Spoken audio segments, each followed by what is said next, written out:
प्रिय छात्र, आप सभी लोग कैसे हैं। हम आशा कर रहे हैं कि आप लोग बहुत ही अच्छे होंगे। देखिए, कक्षा 10 NCERT प्रकाशन की जो गणित की किताब है उसमें अभ्यास 2 जिसका नाम है बहुपद, प्रश्नावली 2.3 प्रश्न संख्या 5 का हम लोग अध्ययन कर रहे हैं। ठीक है, तो देखिए यह बहुपदों क्या कह रहा है, पहले सवाल को समझते हैं। PX, GX, QX और RX के ऐसे उदाहरण दीजिए। इसका कथन यह है PX बराबर और GX बराबर, QX बराबर और RX बराबर। जैसा कि आप जानते हैं कि ये सभी नाम हैं। क्या है?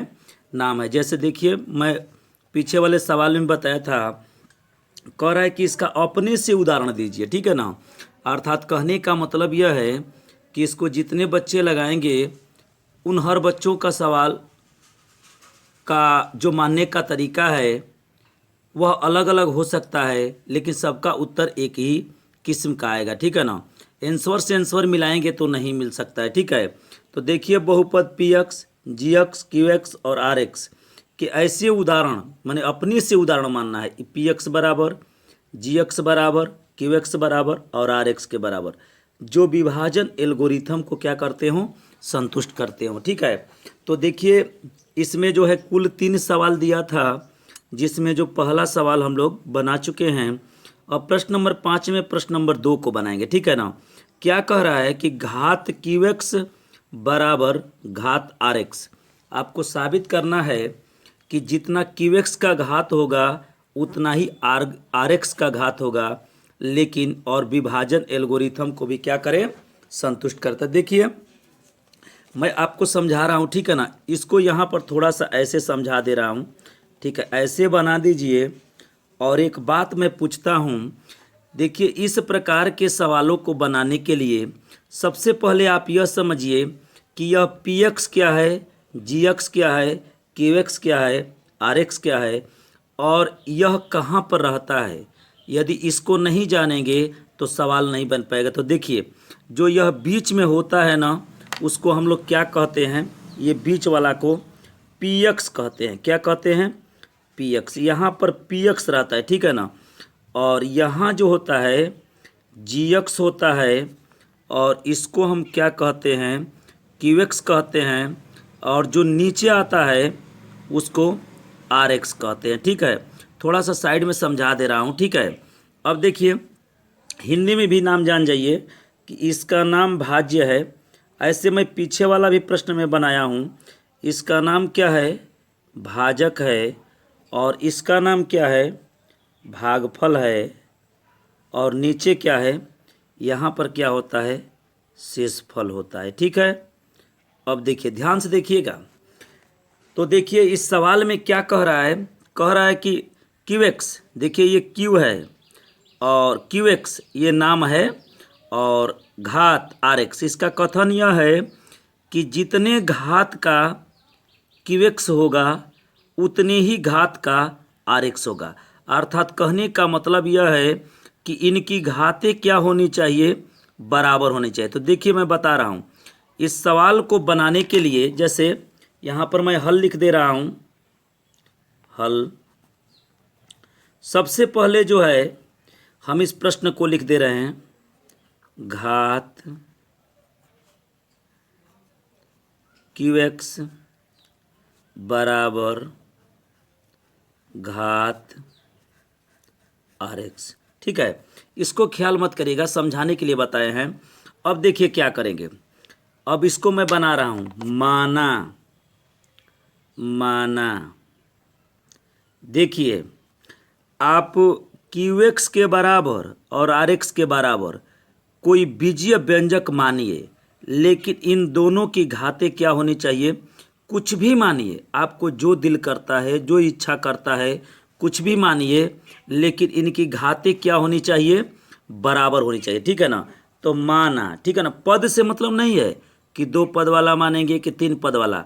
और देखिए जितने घात का यहाँ मानिएगा उससे बड़ा यहाँ पर GX मानिएगा। क्यों, हम बताएंगे कि क्यों मानिएगा। ठीक है, देखिए पहले हम मानते हैं QX की घात बराबर RX सिद्ध करना है। तो मैं QX बराबर क्या मान ले बताइए। आप जो कहेंगे वह मानेंगे, ठीक है ना। तो मैं तो ऐसे मान दे रहा हूँ, x मान दे रहा हूँ, x+1 मान दे रहा हूँ। चलिए और बताइए कि RX के बराबर क्या मान दें। मैं कहा हूँ ना कि जितने घात का इसको मानिएगा उतने ही घात का इसे मानिएगा। तो इसकी घातें अगर 1 है तो इसका घात भी कितना होना चाहिए, 1 ही घात का मानेंगे। तो बताइए सिर्फ 1 से लिख दें। देखिए यहाँ 2 घात का मानिएगा तो यहाँ 2 घात का, यहाँ 3 घात का तो यहाँ 3 घात का, यहाँ 4 घात का तो यहाँ 4 घात का। आज जितने घात का यहाँ मानिएगा उससे बड़ा GX मानिएगा, ठीक है। तो लीजिए GX बराबर भी मान दे रहा हूँ, GX बराबर, चलिए GX बराबर मैं मान दे रहा हूँ x², ठीक है। अब जानते हैं हम क्या करेंगे। जैसे आपको एक बात समझा दे रहे हैं, क्यों इससे मैं यहाँ बड़ा माना हूँ। इसको पहले देखिए GX को क्यों बड़ा मानते हैं। जैसे देखिए 2/5, 2 में 5 का भाग दीजिए, 2 दूना के क्या हो जाएगा 4 हो जाएगा, यहाँ क्या बचेगा 1 बचेगा। अब एगो हमें बात बताइए कि अब भाग की क्रिया देंगे कि नहीं देंगे। अब भाग नहीं देंगे, क्यों।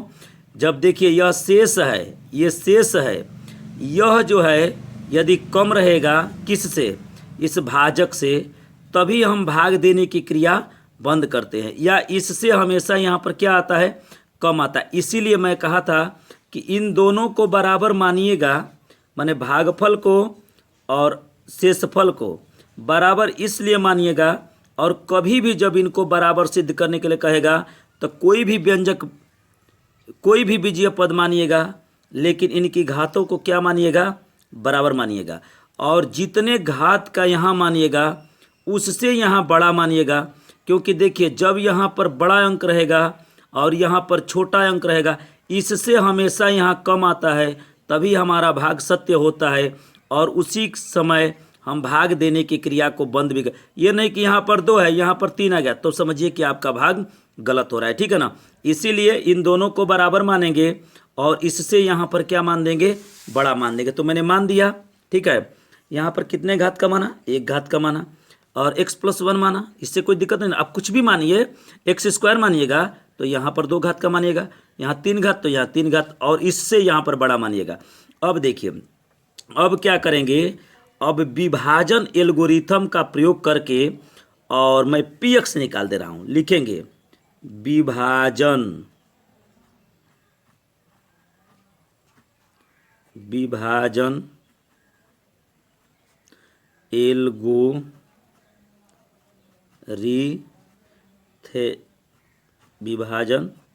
एल्गोरिथम। बताइए विभाजन एल्गोरिथम क्या है, पता है। देखिए विभाजन एल्गोरिथम यह है, भाज्य बराबर, जैसे देखिए भाज्य बराबर किसके बराबर, भाज्य बराबर क्या होता है बताइए। भाज्य बराबर भाजक गुणे भागफल, भाजक गुणे भागफल प्लस शेषफल, ठीक है। एक्यूरेट बढ़िया समझ में आ रहा है। अब देखिए मैं क्या कर रहा हूँ, वो आपसे कहा है कि इनकी घातों को बराबर सिद्ध कर देना है, ठीक। अब देखिए यहाँ पर PX भी लिख सकते हैं, यहाँ पर GX भी लिख सकते हैं, और भागफल के हैं QX और शेषफल के हैं RX। मैं ये नहीं कह रहा हूँ कि आप ये लिखिए, आपका बुक बोल रहा है कि आप यही लिख करके इसको बनाइए। अब देखिए भाज्य मैं निकाल दे रहा हूँ, भाज्य। अब बताइए, अब भाजक, भाजक बताइए, भाजक क्या है, ये भाजक GX है ना, तो GX बराबर क्या माने हैं, x², तो यहाँ पर लिख दीजिए x² गुणे भागफल, भागफल क्या है आपका, देखिए QX है, तो QX को क्या माने हैं, x+1, और प्लस बताइए शेषफल कितना होगा RX, तो शेषफल कितना माने हैं, x माने हैं, ठीक है। ओके, समझ में आ रहा है। अब देखिए अब क्या कर रहे हैं, ध्यान से देखिएगा, कुछ नहीं करना है। जब इनकी घातों को बराबर कहेगा ना तो दोनों को मानिएगा, दोनों को बराबर घात वाला, इससे बड़ा मानिएगा। अगर 1 घात का है तो यहाँ 2, 3, 4 क्यों किसी घात का मानिएगा, और PX को निकाल लीजिएगा और भाग देके दिखाएंगे तो दोनों घातें बराबर आएगी। अब देखिए भाज्य, भाज्य को क्या बोलते हैं, भाज्य को क्या बोलते हैं? देखिए भाज्य को हम लोग पी एक्स बोलते हैं। क्या बोलते हैं? P x. इसको क्या बोलते हैं? यह क्या है? यह भी पी एक्स है। यह क्या है? पी एक्स है। लीजिए लिख दे रहा हूँ। और यह भाजक क्या है? यहाँ पर आप लिख सकते हैं भाजक को जी एक्स और गुणे भागफल को क्या लिख सकते हैं? क्यू एक्स और शेषफल को क्या लिख सकते हैं? R X. ठीक है, ऐसे भी लिख सकते हैं पी एक्स बराबर जी एक्स गुणे Q X plus R X. अब इसका गुणा कर दीजिए, क्या हो जाएगा? एक्स स्क्वायर में एक्स का गुणा करेंगे एक्स पर 3, एक्स स्क्वायर में 1 का गुणा करेंगे प्लस एक्स स्क्वायर, धन यह क्या हो गया? एक्स हो गया। बताइए, यही विभाजन एल्गोरिथम है। ठीक, तो आपका पी एक्स भी मिल गया ना, पी एक्स भी मिल गया। अब देखिए मैं क्या कर रहा हूँ, आपको मैं भाग दे करके दिखा रहा हूँ। देखिएगा यह बराबर आ जाएगा। देखिए ऐसे इस तरह से करिए। बताइए पी एक्स कितना निकाले हैं? यह निकाले हैं एक्स पर Q plus x square plus x. भाई अपने से मैंने इन उदाहरणों को माना है और उसके बाद पी एक्स को निकाल लिया। अब बताइए किससे भाग दें? यहाँ जी एक्स रहता है ना, तो जी एक्स बराबर क्या है? X square. जी एक्स बराबर एक्स स्क्वायर। किसी को कोई दिक्कत? अब देखिए क्या करेंगे, बताइए एक्स स्क्वायर से इसमें भाग दीजिए, एक्स पर क्यू अब बटा में एक्स स्क्वायर, कट गया। ऊपर 3 है एक्स, नीचे 2 है तो एक्स बचेगा। अब बताइए इस एक्स को कहाँ लिख दें? इसमें भागफल में। अब इस एक्स का इसमें क्या करेंगे? गुणा। तो एक्स में जब एक्स स्क्वायर का गुणा होगा तो देखिए एक्स स्क्वायर गुणे एक्स, तो एक घात इस पर है, आधार बराबर और गुणा करते समय घातें जुड़ जाएगी। यहाँ पर एक्स क्यू आ गया ना, इस एक्स क्यू को कहाँ लिखेंगे? इस भाज्य के नीचे लाइन खींचिए, घटाने का नियम का ये कट जाएगा। अब देखिएगा, ध्यान से देखिएगा। अब देखिए क्या कह रहा है, अब इस एक्स स्क्वायर को उतार लीजिए और इससे भाग दीजिए। देखिए एक्स स्क्वायर में एक्स स्क्वायर से भाग दीजिए, कट गया, क्या बच गया? 1 बच गया। प्लस यहाँ पर क्या लिख दीजिए? एक का इस एक्स स्क्वायर में भाग दीजिए, एक्स स्क्वायर हो जाएगा। लाइन खींचिए, घटाने का नियम, घटाते वक्त चिन्ह बदल दीजिए। देखिए कट गया। अब ऊपर से क्या उतारेंगे? एक्स। अब एक बात बता दीजिए कि यहाँ पर जो क्यू एक्स है, ये क्यू एक्स है, बताइए यहाँ पर कितने घात का है? 1 घात का है। और बताइए जो शेष गिरा है वह कितने घात का है? 1 घात का है।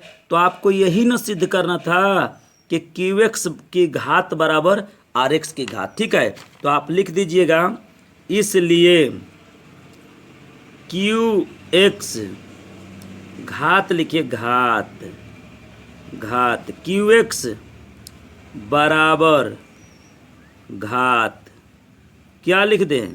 Are X. सिद्ध हो गया, प्रूव्ड हो गया ना। फिर से देखिए मैं बता दे रहा हूँ।